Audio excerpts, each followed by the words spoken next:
The soft, gurgling sounds of our 8-month-old son, Leo, usually brought a wave of warmth to my chest. But today, as I held him in my arms, that warmth was replaced by a chilling emptiness. My wife, Clara, was perched on the edge of the floral sofa, her eyes, usually pools of affection, now glued to Leo with an almost desperate intensity. "Look at our little man," she cooed, reaching out to stroke his downy hair. The word, "our," grated on me, a jagged piece of glass lodged in my throat.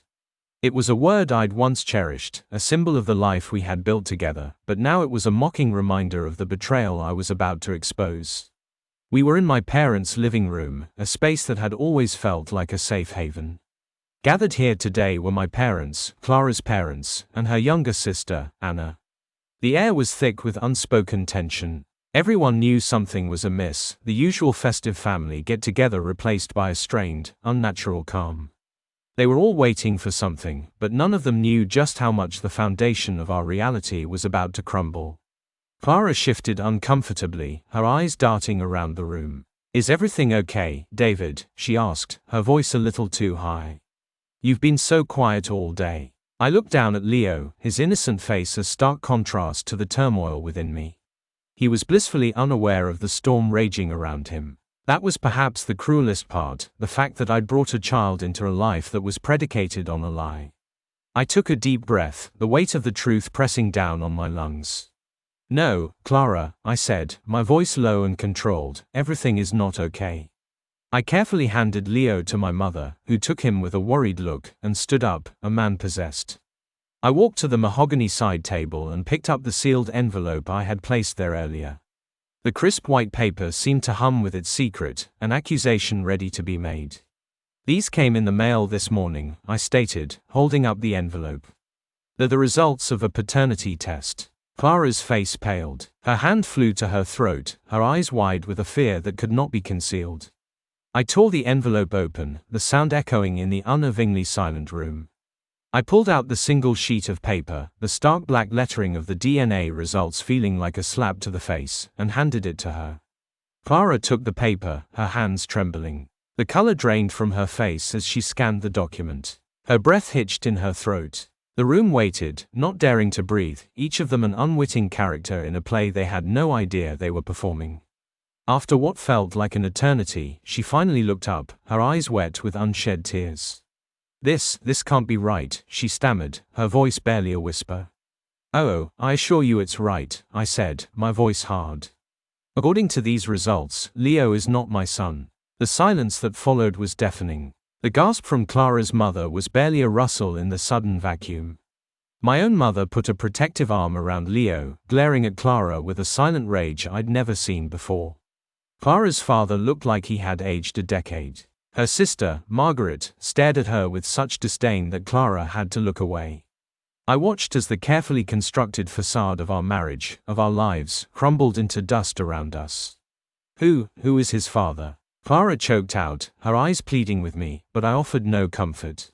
My heart had been ripped out long ago, it was not my turn to soothe. "That," I said, my gaze locking onto hers, "is a question you're going to have to answer. And you can start with why you thought you could get away with this." I didn't need to explain. The implication hung in the air, thick and heavy. She began to sob, her carefully constructed world collapsing around her. I didn't mean to," she wailed. "It just happened." The words were so cliché, so expected, that they felt like an insult to my intelligence. "It just happened," I repeated, my voice rising. "A baby, Clara. This wasn't some drunken mistake at a party. This was months of lies, of deceit. You brought another man's child into our home, into my life, and you had the gall to call him ours." The anger that had been simmering inside me finally boiled over. I felt a surge of rage so potent that I wanted to destroy something, anything. I took a step closer to her, my voice a low growl. "Pack your things," I said, pointing towards the door, "you're leaving." Clara's eyes widened, a mix of shock and terror washing over her face. "Where am I supposed to go?" she asked, her voice trembling. "I don't care where you go," I said, my voice devoid of any warmth, "and take him with you." I gestured to Leo, who was now squirming in my mother's arms.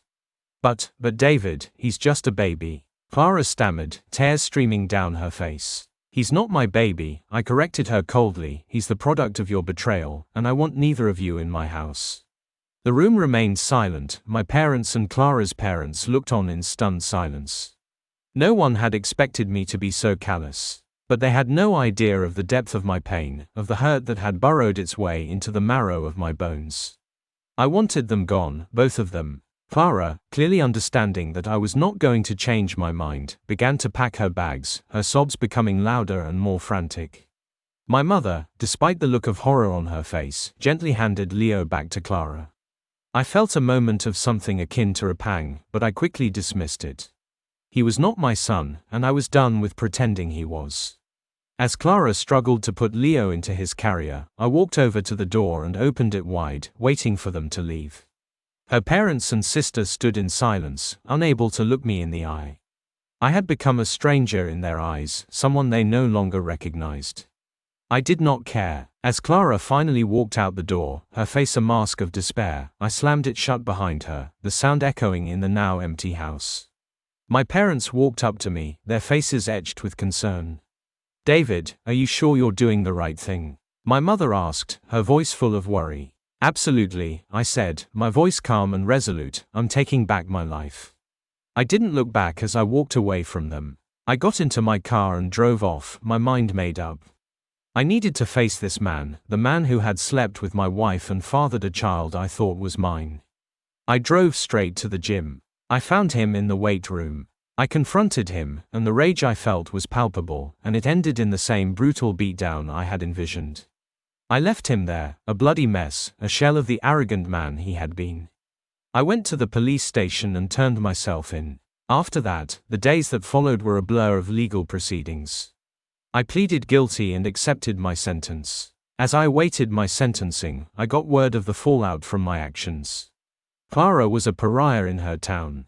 The news of her infidelity had spread like wildfire. She had lost her job, her friends had turned their backs on her, and her parents were mortified. The same was true for her lover. His life was a wasteland of broken promises and shattered dreams. Clara tried to contact me, begging for forgiveness, but I refused to speak to her. I was done with her lies, her deceit. I wanted nothing to do with her. Leo, I had to admit, caused me a moment of pause. But I knew I could never look at him again without seeing her betrayal, without feeling the pain. I decided to let her deal with him. I served my time, and when I got out, I moved away. I started over in a new city, with a new job, and new friends.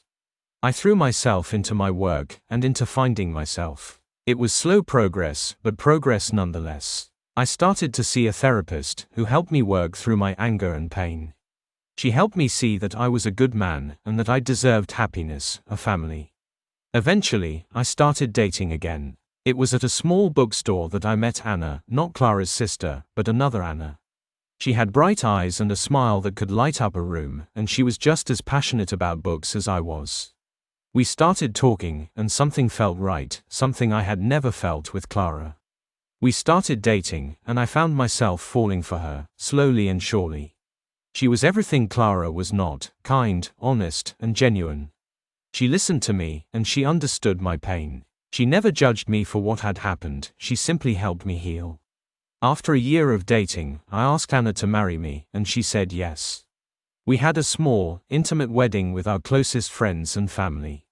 Soon after, we had our first child, a baby boy with my eyes, and Anna's beautiful smile. We named him Liam, and he became the center of our world.